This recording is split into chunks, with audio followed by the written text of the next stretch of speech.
Yeah. Mr. President, Elon Musk in a television interview criticized the one big, beautiful bill, saying he was disappointed it didn't cut enough, essentially, that it undercut the Doge efforts. What's your reaction to that?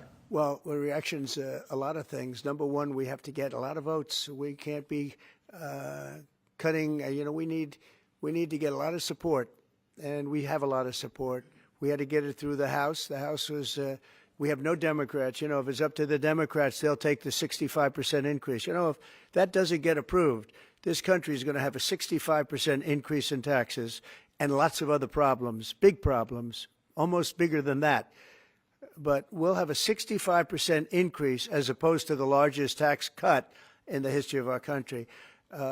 We will be negotiating that bill, and I'm not happy about certain aspects of it, but I'm thrilled by other aspects of it. That's the way they go. It's very big. It's the big, beautiful bill, but the beautiful is because of all of the things we have.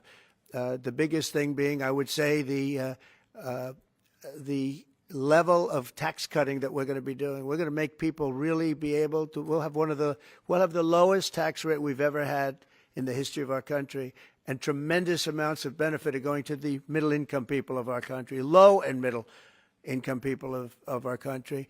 So we're going to see what happens, because the Senate, as you know, is negotiating with us, and they have to then go back to the House, and it's got a way to go. But I have to say, Speaker Johnson and Thune have done an incredible job. John Thune has done a fantastic job, and they're working together with me and others.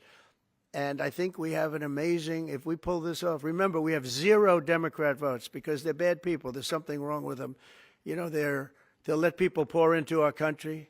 Single biggest problem is we had 21 million people pour into our country, probably higher than that. And they're people that weren't supposed to be here. And many of those people are bad. Murderers, drug dealers, the mentally insane. They were closing mental institutions all over the world, not South America, all over the world. They're coming into our country, and we're getting them out. And we're having a hard time because some judges aren't making it very easy for us, and it's tough enough. They approved that. They allowed that to happen to our country. We don't have one Democrat vote. And if I were a Democrat, I'd be voting for this bill, and I'd get elected to any position I want as a Democrat. They're crazy. They're voting for a 65% tax increase. And they're only doing it for hatred. They're not doing it for any reason. They know it's terrible. Terrible politics, in my opinion. But so we have no Democrat votes. That means we have to get almost all Republican votes. And I think we're very close to doing that. I think it'll be very successful. Yep.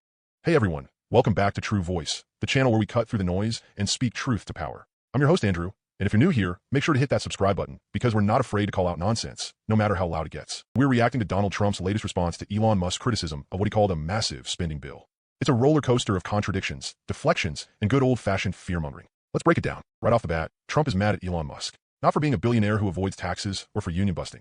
Nope, but because Elon dared to say the spending bill didn't cut enough. And Trump's response? We can't be cutting, we need support. That's rich coming from the same guy who gutted public programs, handed historic tax cuts to the ultra-wealthy, and ran up the deficit while pretending to be the king of the deal.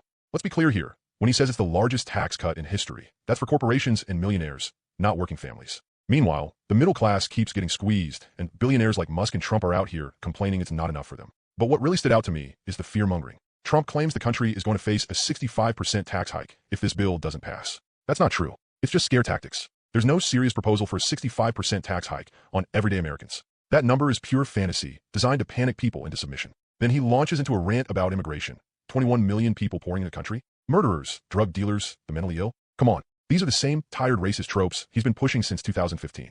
It's not about policy. It's about stoking fear and division. We need real immigration reform. Yes, but rooted in facts and humanity, not in demonizing people for political gain. And let's talk about his hatred for Democrats. They're bad people, he says. They're crazy. Look, I don't always agree with every Democrat, but branding an entire party as evil because they won't support his bill? That's not leadership. That's authoritarian rhetoric. He praises Republicans who fall in line and attacks anyone who doesn't. That's not democracy. That's a cult of personality. Look, I'm a proud left-wing patriot. I love this country enough to want better for it. Better healthcare, better education, better wages, and a fairer tax system. Not a tax cut for the rich disguised as a beautiful bill. We need a government that works for the people, not billionaires. And we need leaders who tell the truth, not ones who use lies to divide us. So yeah, Trump's response to Elon Musk, it's just more of the same. Lies, ego, and fear. But we're not falling for it. If you agree and want to keep pushing back against the noise, hit that subscribe button, give this video a like, and let me know in the comments.